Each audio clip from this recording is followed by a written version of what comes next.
আপনি দেখছেন news now, আমরা জানি কোনটা খবর।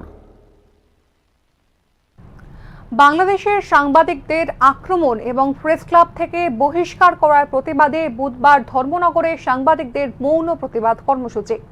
আবারও জানাই যে বাংলাদেশের সাংবাদিকদের আক্রমণ এবং প্রেস ক্লাব থেকে বহিষ্কার করার প্রতিবাদে বুধবার ধর্মনগরে সাংবাদিকদের মৌন প্রতিবাদ কর্মসূচি।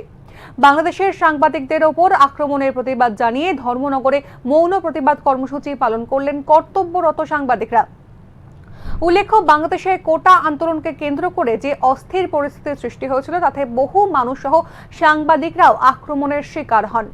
এ বিষয়ে বাংলাদেশের বিরোধী দলগুলি অর্থাৎ জামাতে ইসলাম এবং বিএনপির দিকেও আঙুল উঠেছিল। এরপরে এই কোটা আন্দোলন থেকে গোটা ছাত্র আন্দোলন একটি বিশেষ দাবিতে অনড় থাকে।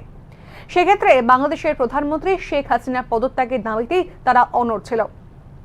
অতঃপর কিং কর্তব্য বিমূঢ় হয়ে হাসিনা দেশ ত্যাগ করেন। এরপরেও পরিস্থিতি ছিল দোলাচলে।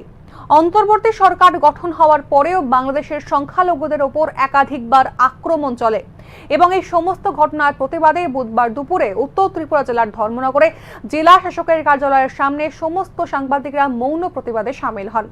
এই প্রতিবাদী কর্মসূচিতে উপস্থিত ছিলেন উত্তর জেলার প্রবীণ সাংবাদিক মিন্টু গুপ্ত, পান্না ঘোষ, পার্থসারথী দাস সহ অন্যান্যরা।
নমস্কার, আপনারা সবাই জানেন বিগত 5ই আগস্ট আমাদের প্রতিবেশী রাষ্ট্র বাংলাদেশে কট্টরপন্থী জামাত ইসলাম এবং বিএনপি মদতপুষ্ট সংরক্ষণ ইস্যুকে সামনে নিয়ে যেভাবে স্টুডেন্টকে ময়দানে নামিয়ে দিয়ে হাসিনা একটা গণতান্ত্রিক পদ্ধতিতে নির্বাচিত হাসিনা সরকারকে পদত্যাগ করিয়ে যেভাবে বাংলাদেশে অরাজকতা সৃষ্টি করেছে ওরা, সেই অরাজকতা যে বর্বরতার আকার নিয়েছে সেখানে আমাদের গোটা 5 সাংবাদিক নিহত হয়েছেন এবং গোটা 10 সাংবাদিক এখন পর্যন্ত আহত হয়েছেন এবং 51 জন সাংবাদিককে বাংলাদেশ প্রেস ক্লাব থেকে বহিষ্কার করার সিদ্ধান্ত নিয়েছেন।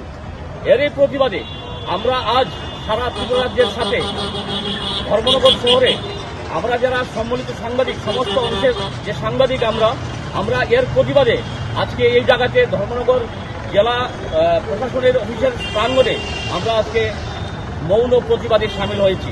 আমাদের এই প্রতিবাদ বাংলাদেশের সাংবাদিক নিহত সাংবাদিকদের উদ্দেশ্যে। নমস্কার।